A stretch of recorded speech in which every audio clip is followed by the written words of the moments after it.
Hi everyone. Welcome to the weekly politics show. I'm Councillor Puru Miah with co-host Councillor Andrew Wood on Relax Radio. So in this show, we've got some breaking news as well. So in this show, we're going to discuss a possible motion on a reset question mark on Liveable Streets. Then we're going to move on to protests in Canary Wharf. So Andrew's experienced two protests in Canary Wharf, and I've taken part in some as well and had some interesting experience. So we're going to talk about that. And then after the break, in the third segment, we're going to talk about a possible local council or town council or on the Isle of Dogs, and sort of like a decentralization of power. Just the idea of that, we're going to discuss that. And then in the final segment, breaking news, I know I've received a lot of phone calls about suspensions and readmissions and then suspensions within the local Labour Party. So just a basic 101 in regards to that and how the Labour Party disciplinary process works, because I suspect it's going to be more and more in the local news. So we're going to go straight into a break. After the break, we're going to go straight into a possible reset on Liveable Streets, a motion to the full council this September, at the end of September. So we're just going to go into a short break now.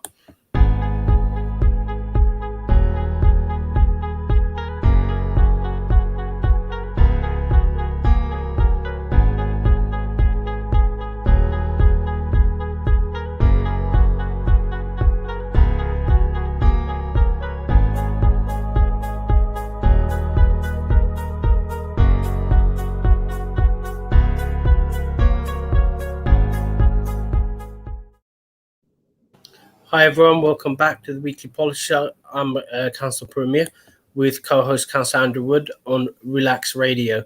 So on this show, on this part, we're going to talk about a possible reset, a possible motion to full council asking for a reset on the controversial Liveable Streets programme. Andrew and I were part of a virtual meeting discussing this contentious issue. Andrew, so what's your takeaway from that meeting? It was kind of interesting, the discussion and what residents were focusing on. What was your main takeaway from that? I think there were two main sort of takeaways where I think most people, I think pretty much everybody was in common agreement on, though there were some differences of opinion about some of the details. So first of which was that the next phase of consultation should be led by Tower Hamlets council staff and not external consultants. So I think that's the first issue. And then the second issue is hearing again or asking again the three emergency services in Tower Hamlets what they actually think about the already implemented Liveable Streets, because there's been a lot of confusion. You know, there's been these FOIs that have come out. We had today on LBC. I think the just retired or so the previous head of London Ambulance Service has just left that post, and he was asked at LBC today about his experiences, and he basically sort of said that the LTNs had caused delay, but then there are people disputing on Twitter today exactly what he said. So I think basically what was an agreement from that meeting on Wednesday night is that we need to go back to the emergency services and hear directly from them at a local and operational level what they think about LTNs. And that was the point of the meeting, was really to talk about sort of next steps and progress. Yes. So after the meeting, I've had quite a few feedbacks. So one of the issues is there hasn't been any much details as to what this pause and rethink on Liveable Streets. A lot of people are confused. What's part of it, what's been paused. I just got a phone call saying Bow is going ahead. So all the road closures. So it's not AMPRs. So just give listeners and viewers a sort of like background. The Brick Lane scheme, which was scheduled to come after Bow, because they had the consultations after Bow, has no permanent road closures. It's all AMPR. But Bow is destined to still go ahead with permanent road closures, which has an impact on the emergency services that a lot of people are concerned about. And there is a part of Bow, which is near the A12, which has these massive high-rise blocks, and it has, one access, I think, or two, one from the A12 and the other one, only one access from Bethnal Green Fire Station. and a lot of residents are concerned about that. So it just seems like there's no details. Have you been asking for details, or have you gleaned as to what's being proposed?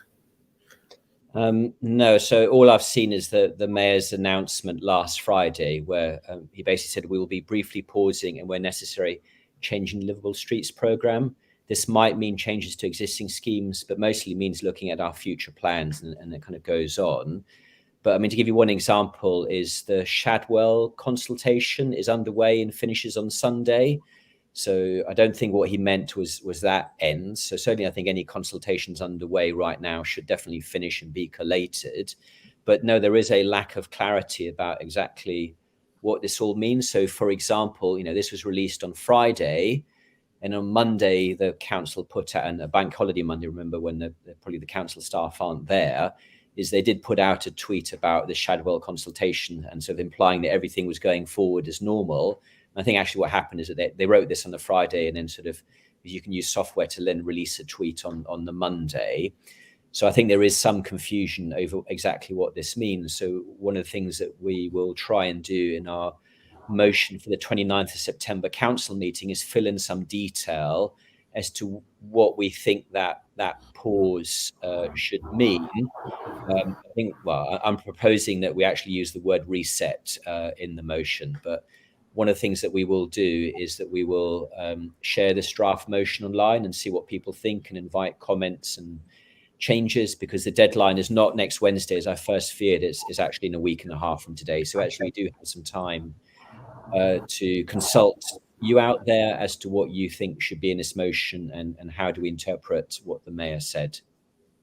Cool. So when are you going to push it out? Is it going to be tomorrow for feedback? Is it when should people be looking out for this draft motion to start reading it and feeding stuff through to you? So I think so I've written a very a rough first draft, because as I said, I thought the deadline was Wednesday at midday. So I had to rush this. It does need a bit more work. So what I think I'm probably going to do is email, because the other point as well is we now have 5 opposition councillors, including yourself, Puru. So, at this September meeting, do we try and get broad agreement from all 5 opposition councillors, including Councillor Kabir Ahmed? Or, do I just do this by myself with Peter Goals? Ideally, would like to try and do this collectively with the other councillors. So I think probably what I'm planning to do is to send them a draft first. And then, since we have a little bit more time than I was originally expecting, and then maybe on Monday or Tuesday of next week to then release the draft more widely on social media, on Twitter and Facebook and WhatsApp and all the rest of it. Because I also have to think about how do people feed back comments. So even though I've written a motion, it's not necessarily in a format that will be easy for people to then respond to. So I think I should probably restrain myself and do this properly on Monday of next week. So you can see exactly what I've written as a, and I like doing something called straw man document. So a straw man is basically a document that if you bash it and hit it and kick it, I don't mind. It's a straw man. It won't feel any pain. So I think what I'll do is I'll release this as a straw man for comment, and then invite people to comment back, including obviously the councillors. But I just need to have a think about how we do that. And then I think ideally is then later in the week do some kind of poll, because actually is the other problem with the motion is it's very long, because I tend to write very long motions, so I do need to shorten it. Is then maybe do a poll on some of the key points and see whether those key points have got broad support or not. Again, we'll have to do this via social media given the lack of time. And then, so hopefully by the time we have to submit it a week and a half from now, is people who have had an opportunity to actually look at the detail, to comment on the wording. And we've done some polls about whether people actually agree with these proposals or not. And that, I think that's the rough plan. I think it's also an opportunity, because the Labour group of councillors don't have a position on the reset. So what does it mean? So it's an opportunity for Labour councillors to push it up the group. So just to give people a background how it works is, if there is a motion to full council, The Labour group of councillors, they meet before the council meeting just to discuss what their position is. They might support the motion or they might bring amendments. So it's an opportunity for residents to get in touch with your local Labour councillors as well, just to express your views once Andrew's put that motion in, and see what comes out of the mix. It could be that the Labour group of councillors support Andrew's motions. You never know, but so it's an opportunity for everyone to start thinking about what this reset means. What are the red lines? What should be the goal? I think people should.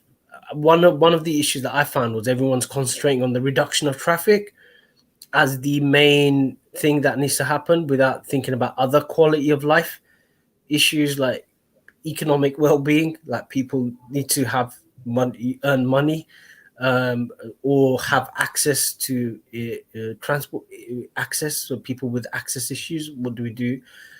How do we improve their quality of life, etc., etc.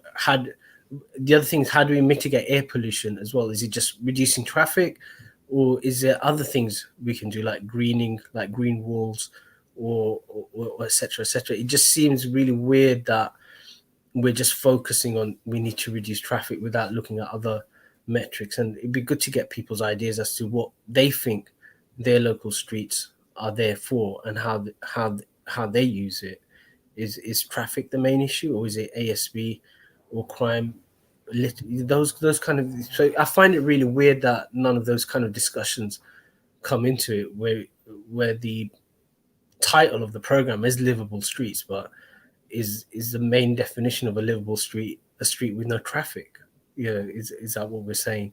So it's just something to think about. So, Andrew, the deadline for the motion is in 1.5 weeks' time. So that's 1 week before the main council meeting. Is that correct? Is that how it works? No, it's 2 weeks before. So the deadline will be Wednesday, middle of the day, Wednesday, the 15th of September, which is 2 weeks and a few hours before the council meeting on the 29th of September. So yeah, we've basically got next week and part of the following week to do this. But if you do have thoughts, send them in now. You don't have to wait to see our the motion to have a think about what you want to say. But just to answer your points just then, Puru, I mean, we did, the council did do a resident survey a few months ago, I think in March of 2021, where they asked residents what their top concerns were.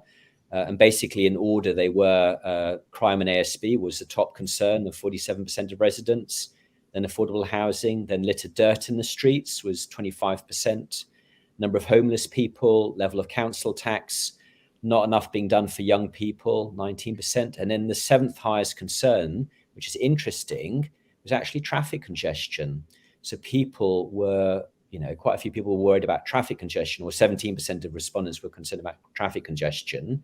And then the eighth highest concern was actually air quality. So air quality was the eighth priority out of all the priorities, and it was 1% below at 16% than traffic congestion. So what does that mean? So were people concerned about livable streets pushing more traffic onto fewer streets, or? So that answer wasn't entirely clear, but we do have some information to act on. And then the last point I'll make is that we'll probably talk about this again, but the Cllr's expansion is happening in 7 weeks from now. So on the 25th of October of this year, Cllr's will expand to include all the Tower Hamlets, and TfL estimate that will improve air quality by 30%. So that's another important change which is coming. So before we go into a break, I know both of us have been invited to a residents meeting on Liveable Streets, on Reset, in the Weavers and Bethnal Green area, which is on the 14th, which is interesting because it's the day before you submit your motion. So it actually another opportunity. So if people couldn't access the virtual meeting, or can't access social media, or don't feel confident, there is a physical meeting where you can come along. I'll be there, Andrew will be there. I've heard on the grapevine other people have been invited, including Kabir Ahmed, the new independent elected councillor, but let's see who turns up. It's an opportunity to actually have a discussion, and it'd be good to actually meet people face to face as well, instead of on virtual Zoom meetings. So we're going to go straight into a break. After the break, we're going to talk about protests in Canary Wharf, including the recent experience Andrew had as a protester in Canary Wharf. So we're going to go straight into a break now.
Hi everyone, welcome back to the Weekly Politics Show. I'm Councillor Puru Miah with co-host Councillor Andrew Wood from on Relax Radio. So in this section, we're going to talk about protests in Canary Wharf, and Andrew's had a recent experience joining two protests, I think, or a merger of protests. Accidentally joining one, so accidentally joining one in Canary Wharf, which brings interesting questions about Canary Wharf because it's a private estate. So, but Andrew, over to you. Tell us about your experience in Canary Wharf. Given it sort of happened today, it's quite topical, but I think it raises sort of broader issues about the right to protest in the United Kingdom, and it's something I feel quite strongly about. So let me just describe what happened first. So if you've been in Canary Wharf in the last week or two, you will have noticed all the banks have had extra security outside. You've got these physical metal barriers kind of keeping people away from their glass doors. And they've had security checking people before they actually get into the building or even get to the close to the front door that they actually are. And there's also lots of police vans parked up around Canary Wharf. So I was there last week and I counted, I think, about 5 police vans, and just vans full of police just sitting around doing nothing, waiting for something to happen. And what they were waiting for was Extinction Rebellion, who have had done sort of events at Canary Wharf before, whether that's standing on top of the DLR train or more peaceful. Or, you know, last week, for example, I think they just stood outside Barclays Bank and didn't really sort of do anything. But they've also taken hammers to the windows of HSBC building. So that's why the police are waiting. They're waiting for Extinction Rebellion in case they turn up one day. And then this morning we had an Extinction Rebellion, I think by a doctors group linked to Extinction Rebellion outside the JP Morgan building. And it was just basically a lie-in. So they just lied in front of the building. They couldn't get close to the building because of those metal barriers. So I thought I should go along and just sort of see what was happening. So I kind of arrive, and just in front of the sort of Jubilee Line station, there's that big concourse area next to the water, and there was a massive group of people just standing around and waiting. So I actually sort of, for some reason, well, I basically assumed it was just the second phase of the Extinction Rebellion protests about to start, and also because they were just surrounded by, there's huge numbers of police as well, British Transport Police blocking off access to the station, and then sort of vans full of police again waiting for something to happen. And just as I arrived, they basically started moving, and they basically went to South Colonnade, and they went to first the Economist magazine offices. So the Economist is actually headquartered at Canary Wharf.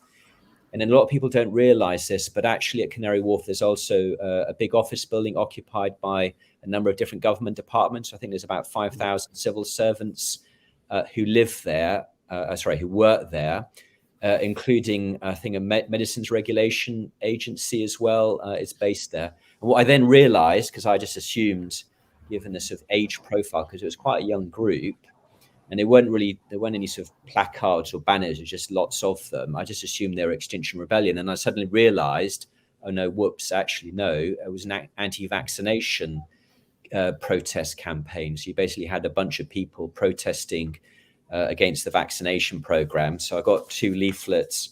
So one was kind of about COVID-19 vaccine rollout to children, ethical concerns about the unnecessary and unjustifiable risk. And then the other one was,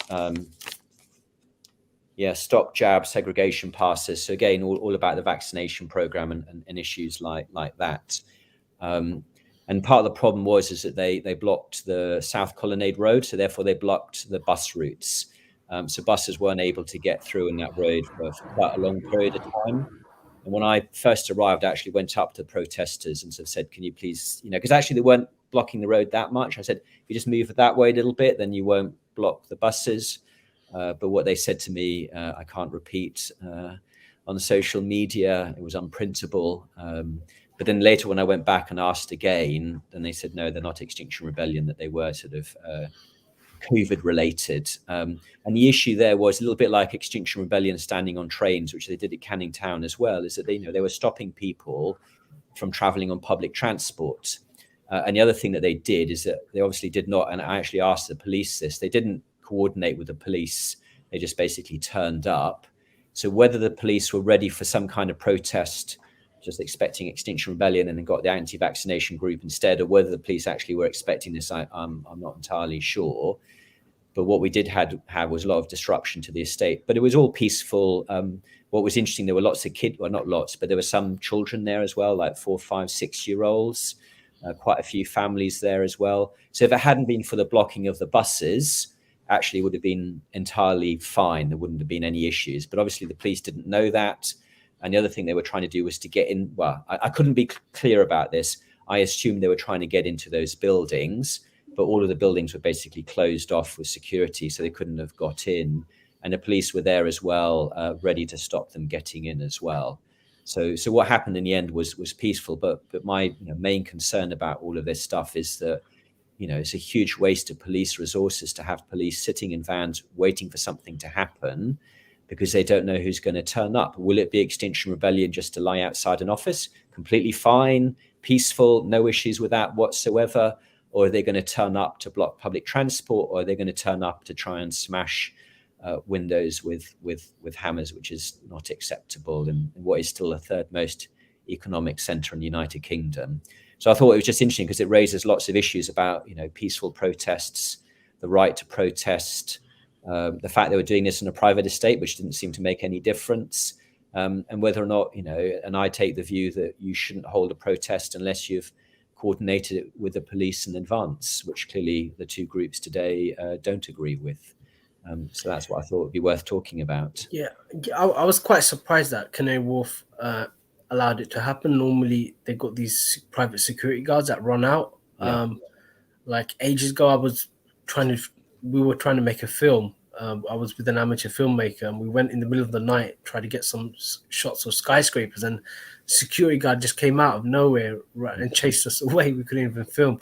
I'm quite surprised that they allowed these protest to happen. But it brings an interesting question, because I think some people would argue, Andrew, is part of civil disobedience, one of the ingredients of civil disobedience, to cause some kind of discomfort in the general population, to actually raise awareness about an issue, so as to put pressure on decision makers. So a classic historical example, like the suffragettes, they would chain themselves, or would be very disruptive. They do something in Parliament, etc., just to raise attention to their cause and cause discomfort in the general population when security forces or the police come to apprehend.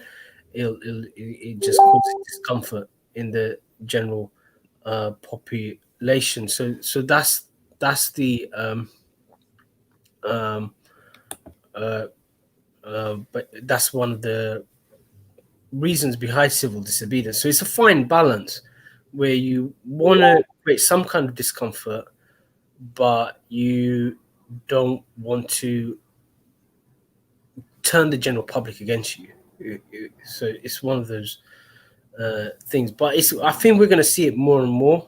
I think Extinction Rebellion isn't going away; it's growing.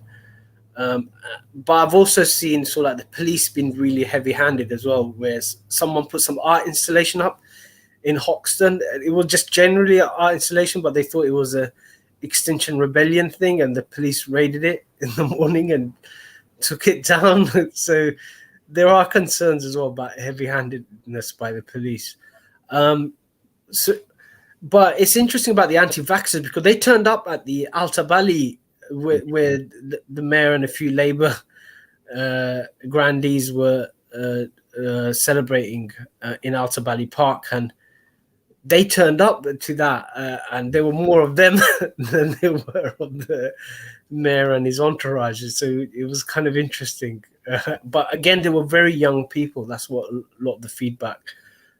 So it seems like we're going to get more and more of these anti-vax protests as well. Any final thoughts, Andrew? Do we need a new approach to protests, or especially Tower Hamlets? So I thought what happened today actually was fine in the end. So the Extinction Rebellion, I think one of the reasons, I mean, there weren't that many of them. I think maybe 10 to 15 of them in total. I think one of the reasons why the police and Canary Wharf kind of let it happen is, number one, I think quite a few of them who were protesting today were actually doctors and nurses, and that's a group that most people like. All they were doing was lying down in front of the bank. Because of those metal barriers and the security outside, they couldn't actually get access to the building anyway. So the police would only probably have intervened if they'd taken a hammer to the door or something, but they weren't doing that. So I think they were allowed to sort of get on and do it, and then left. And that's why I got confused when I saw this big group of people. I just assumed it was a continuation of the protest, but it wasn't. It was actually completely separate. And then the later group, the anti-vaccination group, because there were children there, they may have tried to get into the buildings, but that there was no violence. There was no aggression or anything like that. I mean, the two gentlemen said something unprintable when I asked them to move, but I think most of them were fine, other than the sort of not liking authority and sort of all of the rest of it. And if they hadn't blocked the buses, I wouldn't probably have made a comment. But I do think that it is counterproductive to stop Transport for London, whether it's DLR or buses, from operating, because it does, impact the wider public. So, and just looking at some of the comments on social media today, on balance, especially for the Extinction Rebellion, there's probably slightly more anti-comments than there were pro-comments, and again, a lot of it was because of the concerns about not violence, but kind of disrupting things. So I think it is possible to do a disruptive protest which doesn't impact ordinary people's ability to kind of get around. That's kind of very visual. The lie-in, got some good pictures for them. That didn't cause any issues whatsoever. The only concern is that, again, it's a massive waste of police resources, because there were vans from Lewisham there this afternoon. And that's my concern. So somebody called me today, sort of complaining that I said to call a local police about an antisocial behaviour issue, domestic violence issue. It's a really concerning issue. And she called me back again today to sort of say, well, the police didn't call me. And I said, well, it's probably because those police officers have been sat in a van at Canary Wharf for the last week, not being able to deal with domestic violence issues in the area. So I think that's the sort of the boundary line, is that you can, if you're going to do something, just tell the police you're going to do it within this period of time. If you want to do something, naughty, but at least then the police know to focus their resources on that period of time, rather than having them sat around for days and weeks waiting for you to turn up. No, cool. So we're going to go into a break. After the break, we're going to talk about an idea of a new local council for the Isle of Dogs, or an idea that's being mooted, and Andrew hopefully will fill in some of the details. So we're going to go straight into a break. After the break, we're going to talk about a new local council or town council for the Isle of Dogs.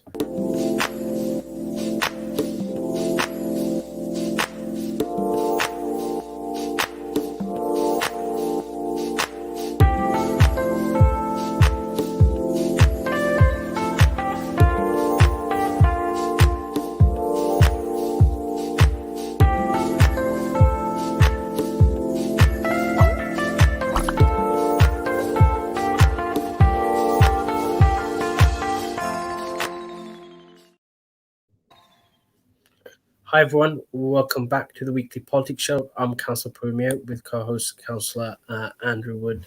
So in this section, we're going to talk about an idea that's being floated, which has been for quite a while, is a new local council or town council for the Isle of Dogs, just sitting below, say, what we have in Tower Hamlets Council. Is that a correct description of this idea for a new local council for the Isle of Dogs, Andrew? Yeah. So the idea would be is that in large parts of the United Kingdom, including Scotland, you have 3 levels of local government. So for give you an example, so in Essex, you'd have Essex County Council. Then where my father used to live, you then have Tendring District Council, which is our equivalent. And at the local level, you then have either a parish or a town council. So, for example, Brightlingsea Town Council. So in London, the equivalent would be the Mayor of London at the top, and then Tower Hamlets Council. But until 2007, in London, we couldn't have a third layer, the third lowest layer of local government, because they've been banned for decades and decades. And in 2007, the Labour government introduced an Act of Parliament which allowed you in London, I think 1 or 2 other places, to set up that third layer. And in 2011, the coalition government, then through the Localism Act, then gave what I call local councils more powers. But so far in London, only 1 group of people have actually taken up this power, and they're called Queen's Park Community Council. So if you want to find out more about what this is about, then simply just go into Google and look up Queen's Park Community Council. It's a small area in Westminster, in West London. And if you think you're opposed to this idea because I'm saying it, then please look at Queen's Park, because it's not what you will be expecting at all. And one of the reasons why they set this up in 2012 actually was a reaction to austerity. What they were trying to do was to bring more local resources into their own area. The other one we mention a lot is a place called Sutton Coldfield in Birmingham, which is a Labour authority, but in this case, they also allowed, I should have said Westminster was Conservative, and then Birmingham is a Labour, but in both cases, they helped create these 2 new local councils. In Sutton Coldfield, they call it a town council. Whether it's called town, parish, or community, it's kind of up to local people to decide. But what it does do is it would sit below Tower Hamlets Council. It wouldn't replace what Tower Hamlets Council does today. It would be purely focused on local stuff, because it doesn't have that many powers, but it does have some useful powers, including the ability to write bylaws, the ability to recruit staff. It will have its own budget. It will, so the main negative about this is it does cost money. So the main source of funding for local councils is council tax, and it's something called a council tax precept. So, for example, the 2 examples I just quoted of Sutton Coldfield and Queen's Park, they cost an extra £46 to £49 extra a year for an average council tax in each of those areas, so which is equivalent to I think a 3.6% increase. But the other reason why a town council in Isle of Dogs may have more power than a normal council would be if there's a future development, that development pays Tower Hamlets Council a lot of money in community infrastructure levy. And Tower Hamlets Council and John Biggs have committed to spending 25% of that money locally, what they call a neighbourhood pot. But if you had a town council and that 25% of the money would go directly to the local council, and it would be up to the local council to decide how and where to spend that money, which on the Isle of Dogs potentially is a lot of money. And the reason for doing this for me is that Tower Hamlets as a whole is becoming increasingly different. So you've got places like Mile End, which are pretty low rise, 20 stories is probably the maximum. And you've got the Isle of Dogs where, 75, 68, 60-story buildings. So it's becoming quite different. And therefore, some of the issues that we deal with in the Isle of Dogs are different from other parts of Tower Hamlets. So the idea would still be you still have Tower Hamlets Council and the mayor making the big decisions that apply to everybody in Tower Hamlets. But the more local stuff about where you put new street lights in or, new local bins, those are the decisions that we've made at a more local level by local councillors. And the other point to make is that the leaders of this local council would be locally elected councillors. You'd elect another bunch of politicians at the local level, and they would then be the people who then make these decisions within an area. And it's really about building capacity. And then the other power that local councils have is that by working with the main authority, Tower Hamlets Council, they could choose to bid to take over some of the services that the main council run. So the typical example is street sweeping. So in a lot of local councils, actually street sweeping is a responsibility of the local council. They're given a share of the main council tax to help pay for it, but it's up to them to manage it. Whereas the big stuff like children's services and adult social care, that's still managed by the mayor for the whole of Tower Hamlets. And it's an attempt, because I think about 30 years ago, the Liberal Democrats had this idea of localizing power. And what they basically did is they split Tower Hamlets 7 ways, and they pushed everything down to those 7 different areas. And I think it worked for some things and then didn't work for others, because some decisions you have to make across the whole of Tower Hamlets. And this is trying to find the best of both. That the mayor takes the big decisions and the local council take the small local decisions that impact people on a day-to-day level. And it's about building capacity. It's an idea I've been sort of talking about for years and never really did anything about because I've been too busy. But what I'm hoping to do in the next week or so is actually make a formal launch of this idea on the Isle of Dogs. So I've built a website which explains all of this stuff. I've built a survey which asks some general questions. And at this stage, I'm not saying we should do a town council called the Isle of Dogs Town Council and it's going to be exactly this area. I'm simply sort of saying, should we do more work in this idea? What should we call it in terms of community or town or parish council? And I don't like the word parish, by the way. And what area should it cover? So it's really, first principles. And the idea is then to start this consultation with local people as to whether or not they like this idea and want more work to be done. And some people may be aware of what happened in Spitalfields, which wasn't a pleasant experience. And this is basically similar, but trying to sort of learn from what went wrong with that first attempt at a town council in Tower Hamlets. So it's kind of interesting. I did sort of like float the idea to quite a people just to get the response. So it's kind of interesting response. So one of the responses I got was from a housing officer who was working under the Lib Dems, and he said, in terms of as a housing officer, when decentralizing it, like they all had their own patch, and they took real care and attention so that you could actually focus on the details, get things right, and there was a bit of pride as well that you had your own patch.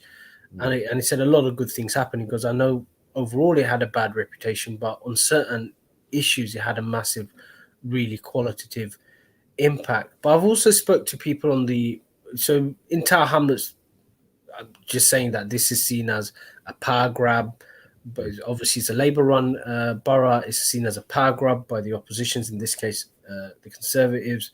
But I did speak to people in the Labour Party and say, look, what do you think of this kind of idea? And they were actually quite receptive, saying, look, we have a very centralized form of government in Tower Hamlets, which is more or less one man rule. Like the role of a councillor is just to advise and raise questions, and the cabinet is advisory as well.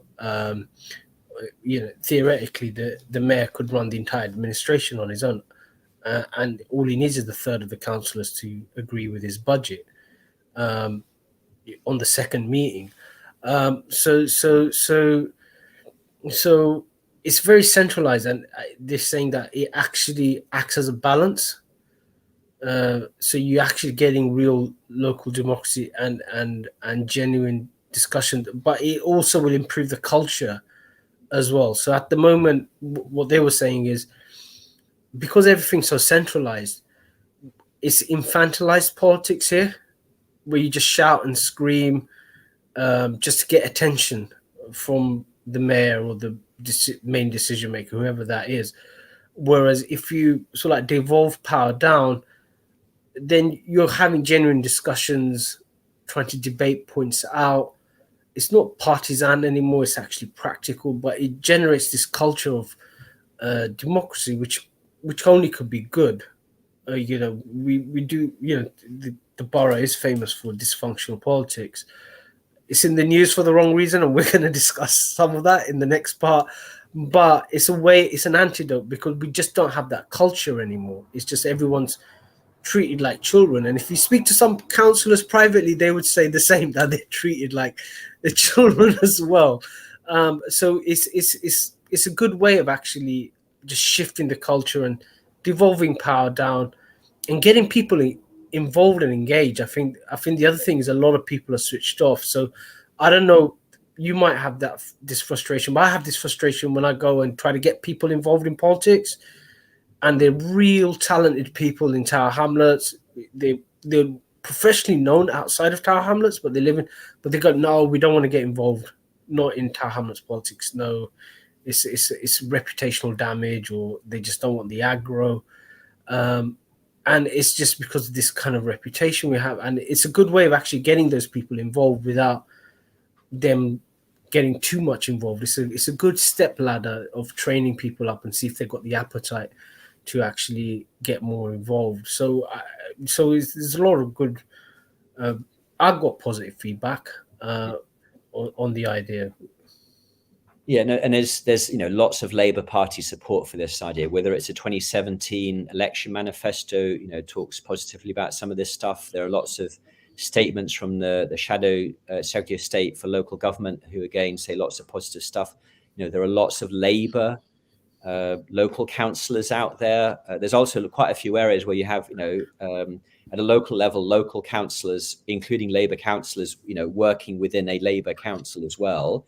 I think Milton Keynes might be one of them. And I know that there were offers made a year or two ago that for Labour politicians who work in this environment of a Labour main council and then working with local councils, and that being a very productive relationship, that they would come down to Tower Hamlets and explain how it works for them.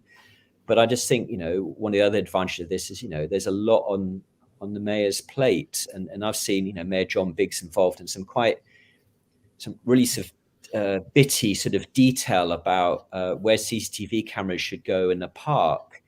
And I would argue it's probably best for somebody else to deal with, that John needs to focus on some of the bigger stuff, and exactly where to put those CCTV cameras should be something that's done at a more local level. And that's kind of the stuff that local council should be deciding and working on. So, in summary, there is lots of Labour, Conservative, Liberal Democrat support for this idea, because outside of London, this is really, there are 10,000 local councils in the United Kingdom. Outside of London, this is a really common idea. It's just in London that we've just not had these with the exception of Queen's Park, for decades. Well, more than decades, actually, yeah. I'm quite positive about it, and I'm probably going to look up discussion papers within the Labour Party just to see the trajectory of the idea, and I might write a piece on it. I've been asked by an editor to look into this when I told him about there might be an idea of it in Tower Hamlets. So what's the timeline, Andrew? What's the timeline? So for anyone interested in it, who wants to look this up, what's your timeline? How do people get involved, or how do they give you their ideas? What questions are you posing? Do you want to just give a brief skeleton? Yes, I mean, that will all be on the website will explain more of what I've just done. So the thing that's missing is I need to record a video which has said some of the things I just said. So I should have probably recorded it myself as well. And there's a survey which then starts to gather early thoughts and questions.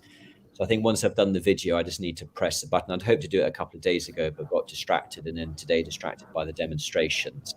But yeah, I mean, if you're curious about what this means, as I said earlier, just Google Queen's Park Community Council in West London, and I think that will, and how it was set up through a referendum and why they did it. I think that will explain a lot of the motivations for doing one here on the Isle of Dogs. And then, you know, in theory, what normally happens is it wouldn't just be Isle of Dogs. You'd have one in Bow and Mile End, and then basically you'd have the local council dealing with all the local stuff across Tower Hamlets. That's typically what you find. You don't typically find a local council on its own. You find lots of local councillors, and then above them is then the main council, who does a bit of coordination and who then does, you know, deals with all of the pan Tower Hamlets stuff. Oh, cool. So look forward to your website and the video, Andrew, and hopefully you could give us updates and also if you have a program for physical meetings on this as well. So we're going to go into a break, a short break. After the break, we're going to discuss the main breaking news in the past 48 hours about Labour Party's suspensions, readmission, then suspension, and I'll just explain how the whole thing works because it is quite topical in the news, and Andrew and I will explain that. So join us after the break. We're going to talk about the forever wars, I call it, in the current Labour Party, Tower Hamlets Labour Party, with suspensions, admissions, and resuspensions. So we're going to go into that.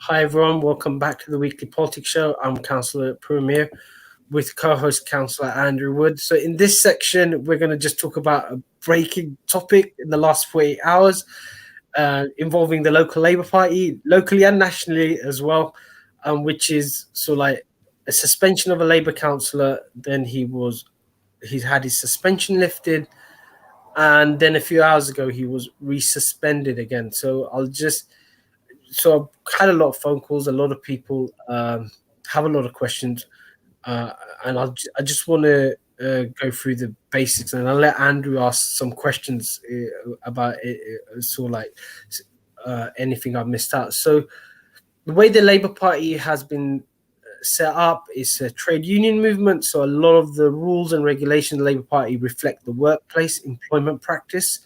So one of the issues, one of the mechanisms the Labour Party has is obviously any member can put in a complaint about the behaviour conduct of a Labour Party member or official. That complaint has to be investigated on paper. So one of the mechanisms the party has is if a complaint is put in, they have the choice whether to suspend your membership or not on safeguarding issues or for reputational purposes as well. So so the party can suspend you while they're investigating you. So what a suspension means is you can't turn up to any Labour Party meeting, you can't go to any Labour Party canvassing sessions, etc. You're suspended from any party activities, and that's basically done for safeguarding issues. So imagine if someone locally put a complaint in against you, while that complaint is being investigated, on paper, the good practice is to keep people away from each other, allowing the process to complete. So these are things that are there in the normal workplace. So if people put a complaint in, if it's quite serious, then you're sent home on pay. You're suspended on full pay until an investigation, and then if you cleared, etc. The additional barrier that the Labour Party has is reputational as well. So any employer can terminate someone's contract or suspend you or discipline you on the basis of disrepute. So you don't have to break any employment rules or etc. If your conduct is seen as embarrassing to your employer, then they have the right to suspend your employment because you're actually affecting their business. So the Labour Party operates on that. So recently we had on the news, so like a few weeks ago, there was a Labour councillor suspended. 48 hours ago, he had his suspension lifted. That doesn't mean that he's been cleared. The investigation is pending. The party took the view that there wasn't a risk of him being involved in party activities, in particular with the complaint that was lodged against him. And then after concerns were raised by various sections or various people in the party, he was suspended again. The party saying that new series of complaints have been submitted where they reassess that it's better for him not to be involved in any party activities until that investigation is cleared. But there is a catch to this, which is if you're suspended, you're not allowed to apply for any party positions or elected positions. So if someone wanted to be a councillor or wanted to apply to be in any elected official or go for an elected party role, if you're suspended, you can't apply. It stops you. So, previously what happened is that, say, near an internal party election or near a party selection, there'll be a flurry of complaints, etc. Just before an important vote. I know before the mayoralty within the Tower Hamlets Labour group, where the group members elected the council leader, before every AGM, 2 or 3 councillors got suspended on a disciplinary issue by the whip, pending an investigation. The vote happened, and then mysteriously there was nothing to be investigated, etc. So it is allegedly abused, etc.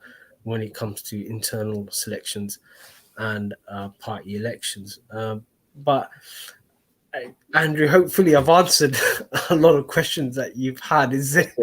So I think the thing you may have missed, which I think is quite a key thing, is my understanding is that tomorrow is the deadline for people to apply to be candidates for next May's local council elections. Yeah. So if you can't apply tomorrow, then basically I assume you won't be a candidate next May. That is correct. So if one of the preconditions of applying to be a Labour councillor is you've got to have full status membership. So you can't have a pending disciplinary, otherwise they can't accept your application. I know recently, like a few years ago, there was a court case where a councillor was suspended, and he won a court case where it was unjust for the Labour Party to prevent him from standing again as a councillor. So this is a existing councillor, because there hasn't been a conclusion. It's just based on a complaint, and it was seen as disproportionate. So I don't know whether that court case is still valid or not, but it was to do with the Sandwell Labour Council, and just like Tower Hamlets, Sandwell Labour Party and Sandwell Council has a bit of a reputation, so to speak. So he won his court case, but I don't know whether that remedy is available still. Yeah, I mean, it's a good question because being politicians is this really weird role, and also from a legal point of view. So to give you one example, there's a lot of people to say, "Are you an employee of Tower Hamlets Council?" And in some respects, yes, because they pay us money.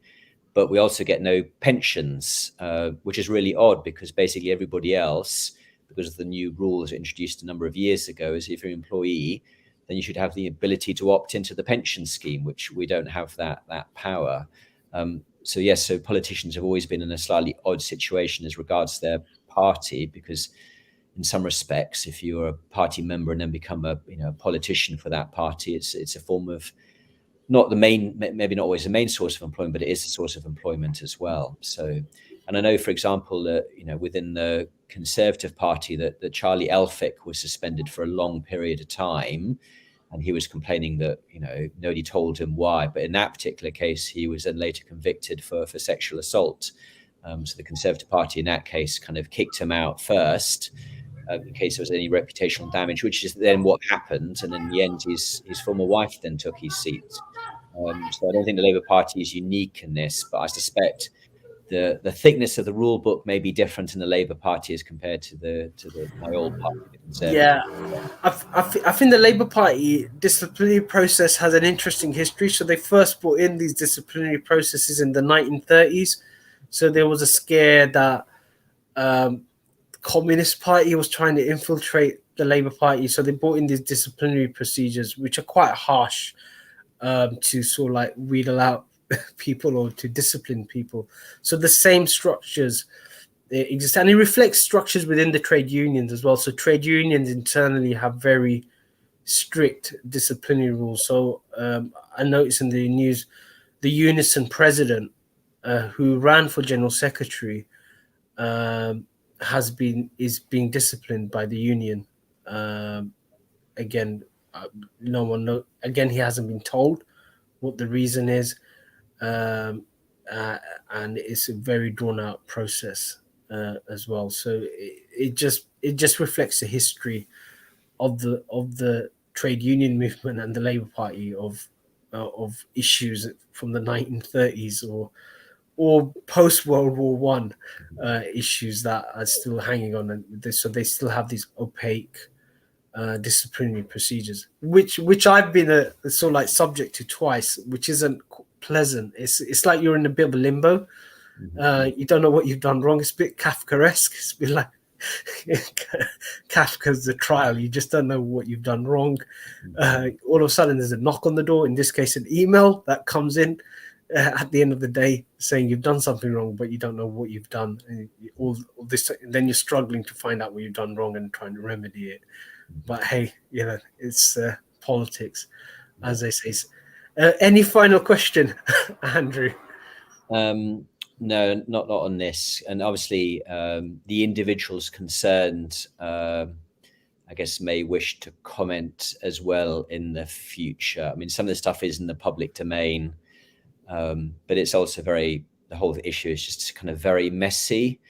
And probably if you know the detail, it's even messier in secret than it appears in public as well. So, but I think it leaves a local Labour Party in a tough position, because you've got all these internal issues that haven't been solved, and now there's a national magnifying glass, so everyone's looking at. So these issues have always been around. It's been quite fractious, but all of a sudden it's being amplified on a national level. So we don't know what impact it might have on the coming election.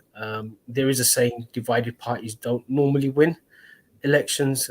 So it is causing a lot of headache for a lot of people. But obviously, members of other parties would be rubbing their hands with glee, looking at this factory side within the Labour Party as an opportunity.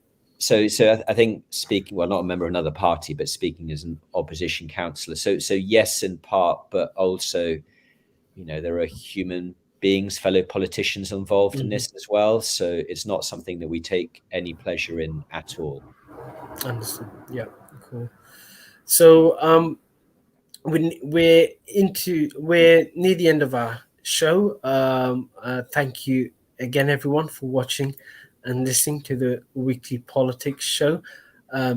Next week, it'd be interesting to see what happens within this week. Obviously, it's fast-moving scenario.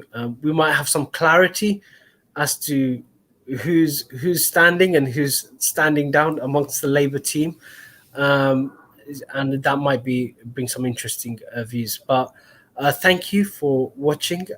Really enjoy the weekend. So I'm Councillor Puru Miah with co-host Councillor Andrew Wood. Thank you for watching the weekly politics. Thank you very much. Bye-bye.